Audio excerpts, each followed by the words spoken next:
Happy Thanksgiving. Hey, and here in Florida, it is 56 degrees. I just checked. So it certainly feels like Thanksgiving.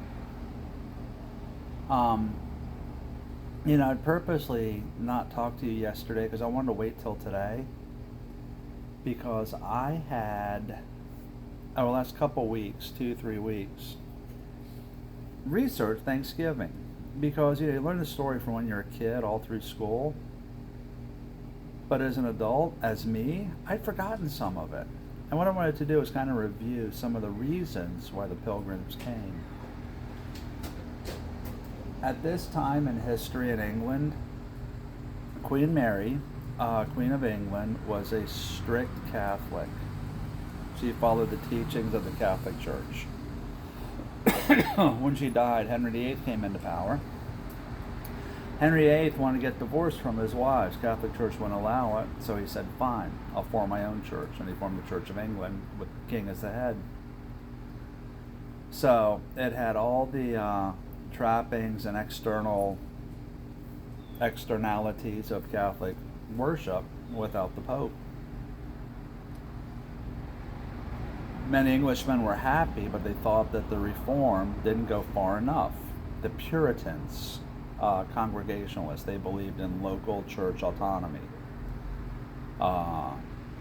Local church ruled itself. And they also went back to the basics of Scripture, New Testament forms of worship. But they thought they could reform the church from within.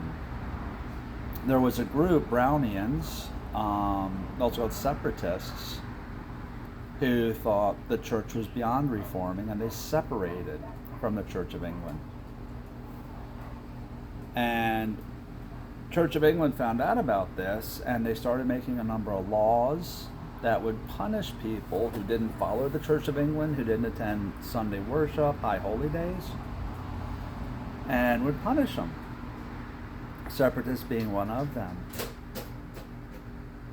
So these separatists, Brownians, moved to Holland, to the Netherlands, to establish their freedom to worship, following covenantal theology and New Testament order, as they believed, free to do so.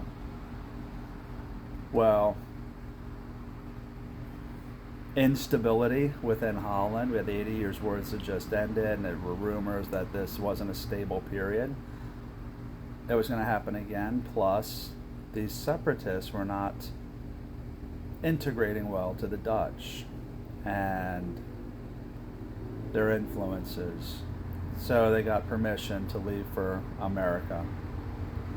So they went back to England, got a ship, the Mayflower, and in their negotiations, they were going to go, they thought about going to Virginia.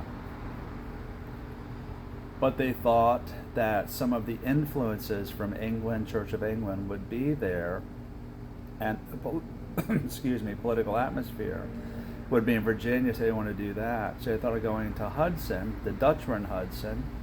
England wanted a presence. So eventually, they got permission to go up to Massachusetts. They got there, and it was rough. Half the people died. Only 50 left at Plymouth. And this is where Squanto, who was taken as a slave over to Europe, came back speaking English and was kind of the interpreter, if you will, between the Narragansett Indians and the Englishmen, the Pilgrims. And they helped them survive that first winter, and then the second one, they had a massive Thanksgiving. Good rains came, good harvest came. They got together with the Puritans, who were up the Massachusetts Bay Colony, closer to Boston. And at this time, they had a fast before they had their feast.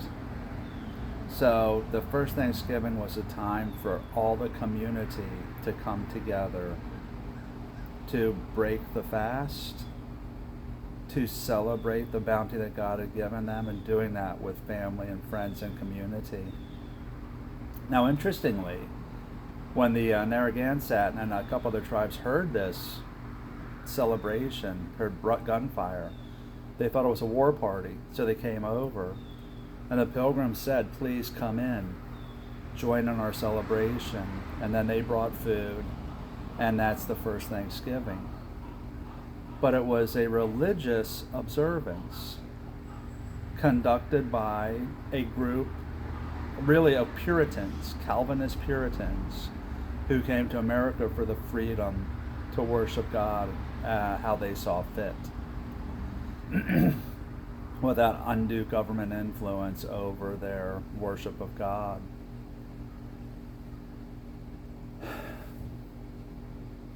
And it's neat because even though I learned this, this, you learn from when? I'd forgotten. And I just thought it was important, to me, to remind you of what I remembered and actually what I learned. And that's what that first Thanksgiving was.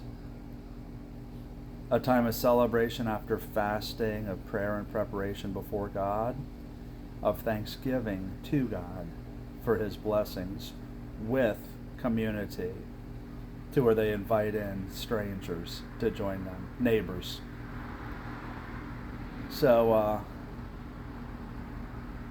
thanks for letting me share.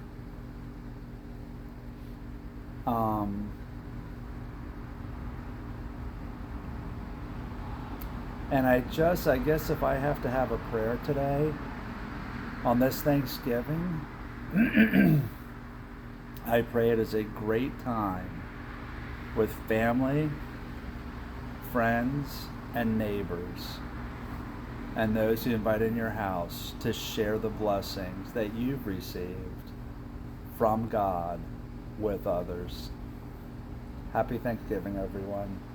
See you Saturday.